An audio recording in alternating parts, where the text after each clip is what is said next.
Mama wakwaba aha GCN page so midin ede adwoa searching and then the day the kanya we dey ehwe me a mesro na wa subscribe to my channel. We are now don sa emia bell ne so ubenya notification and sa ne news ede betu bia ubenya bi atie anase ubenya bi ahwe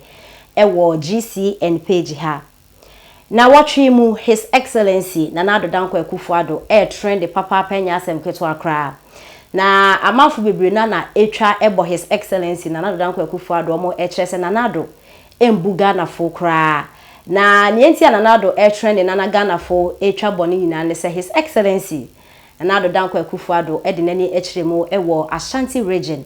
na Addo ko Ashanti region no oko aprobo ewo honum kohwe niama ekoso na oko honum no de nani ekyiremu ewo Utek FM ekoye interview na interview ni mu na ode ensem bi etudwa efa KWABRE East constituency ho a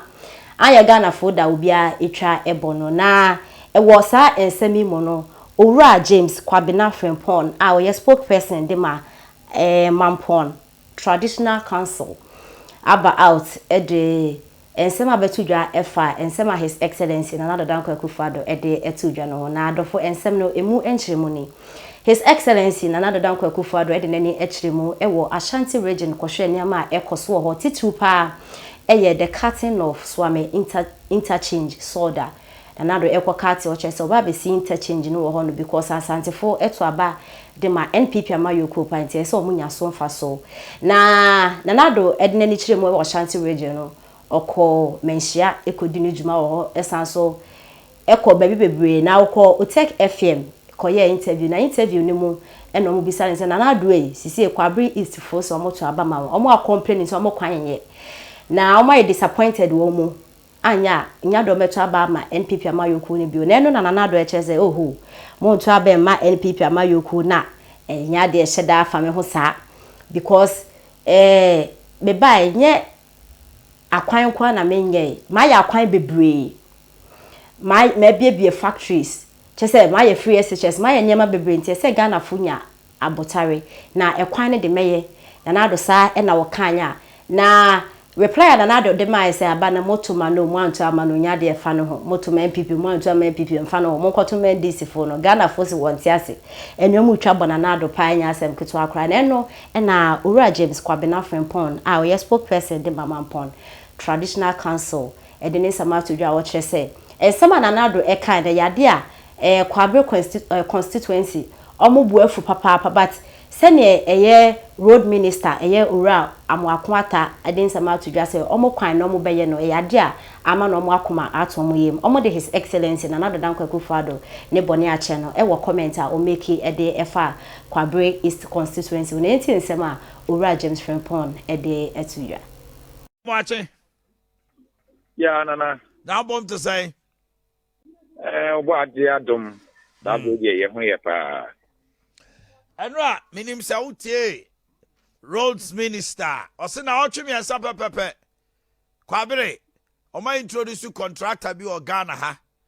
Oba Montemua. Now, watch me and Sapa Pepe, a Jumason or Beye. Madaroma, Motia Semi Mo can say. Sabrina, and then after that, any edema, a president, Addo Dankwa Akufo Addo, maybe ABC, a road minister. So, interviewer, Addo call, take a coca and dear, Ukraine, KWABRE Dankwa, book, papa. The road minister, I can't say there, nay, after that, edema, come on, penny. And Addo Dankwa Akufo Addo, come with you, Dini, Drada, Nanka, Shemo Buffo. And no dear, now see a buffo pa, KWABRE main near buffo. Road minister, I can say, maybe Addo know him near the night, it's here since JB or cancer. Yet, previous statement. Yeah, me just a move a crash and say, Omo the contractor for me and son, you shop for baby, Napo baby, and China Railway number 5. One more year. Interchange no pokuase omo ya interchange no a war pokuase 4th and 3rd tier interchange no de toso me ensa ne nine no wo mo na yeye wo mo anso so e na ofanko tunsa we mo yeye e na wo mo aye begro yeso wo mo e ba wo mo de wo bedru mo akache December nanso na otwe me ensa na poni jo shop ba motitieti nkrofo ano a eya abotoye mo anasa akoye yate abre se de no kreni me yate abre enti se nanado Addo preman se be onja no mu kwa omo mra grants omo ba grants ni hu se bi omo grants dia ebe ma abotoye mo aba ne so ma ne koye se bi abanko da dia KWABREFUO de si ye ninyi treasure joy ya ra ho KWABREFUO ba ko kreni wa yaye mamponti ahin kru no kra de nana nimdako minim se ya mo ba kru mu ha be ha no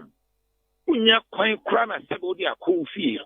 kru not a single third road ye market high KWABREFUO ni ye kwaye bidie mu na de chi message matro mate se mo kra mo be KWABREFUO petebie ati ye nyina ba be bom achi edom why mate ye hwem na otwe me ensa nim no se na otwe me ensa de bani na se okọ yire ho no se ube enum a obenum a makora na koda ati na otwe me ensa ye twen nim se bani fo nyina simpie so enka se nkyira ye se ni o se KWABREFUO makoma ene MPP akoma wa asante no wo mo enim hwamo te ye hwe na otwe me ensa na otwe me ensa de se be ba sisi a na na ka se o twenty ko yire ho no se me ma me benu ma se den ya o benu ma wie o ti na otwe me ensa no be ba e sa no adi nkomo why mate dana okay I don't see the amote ye no ene ka wasem e be ko minye order kwan no at one time me pacho we ye bone anan konye no hote said o mahama oh me ba aha no me di 1 week me gusu ni na ye me ba aha no me hye ni na nchene mahama ta bra no we twitwa bi aha mo pe president o be twitwa bi e de atwa tora kire mo na mu bisa ne se papa de awoka so be ya ma ye no wo hia waka se me gina no ma yo dwanfu no wo twa me kra mente mo bo papa Ghana mo bo na de ya me ya ne se kwasi asamwe ye ne ahiafo mma no mama Larissa nke ye sikafo ne mma no kura na ejimi sa nka me kwasi enha me nuanom na wo mu ntini ye gina social media ye dede me tuwe se be me magu krom ha o me kura Canada fo paper me pa na me ba Ghana de na me be ye be wi bi ne yakọ utie ye be wi bi ne yakọ ba me hu se de bi oman we na ma me daache because anka Ghana ya nhihye mama ntumi anko primary JSS ne ade ntumi antu kwanya anka me ni daache ebrochira me ba ye wade wa ha ne kire se ko daki ahanya wode a ntu peska kakra ko krom na se me be kom krom na ma beda awom ma beda snow mu hail mu me no mbeni na adwojo na afi me ko pe baby papa da me ko ya yesi ye the politics ase no na otiko se wo hwe o ka so wo padwuma obisa mahama so wo padwuma so wonye magician ni wa ma wadwuma Akufo Addo ba yo so wate nepco di amamo se jimifo bi sa no monko matena fi ache modidi mu maame no maboso mu ache ntimo monko ye adwuma mu binu mu hu musika so hwe no ebi de to Uber Isaac welcome ya boache ebi to Uber ebi to say ebi no ma bie stores girls ni bia menim o ma bie salon ni ade with napco sika no we akwase nti uji napco sika na ade akotena Blue Lagoon utie we ya buenti napco sika 700 ne 1002 na ye de ma no ye de ma wa na ade akotena se bibia ba sensadwa ase yes mmeno mo ne yenko 15 minutes ya bedinti 15 minutes ya mokura mu bebre no kura na 15 minutes ne puendu ma sense wa cha 5 minutes na mo opo wakutua nkwase sika na napco no amfa anye bibia nti ene no wani atata wani ayo tete napco ni za ya twam o sika so men say wudi ni na to my bed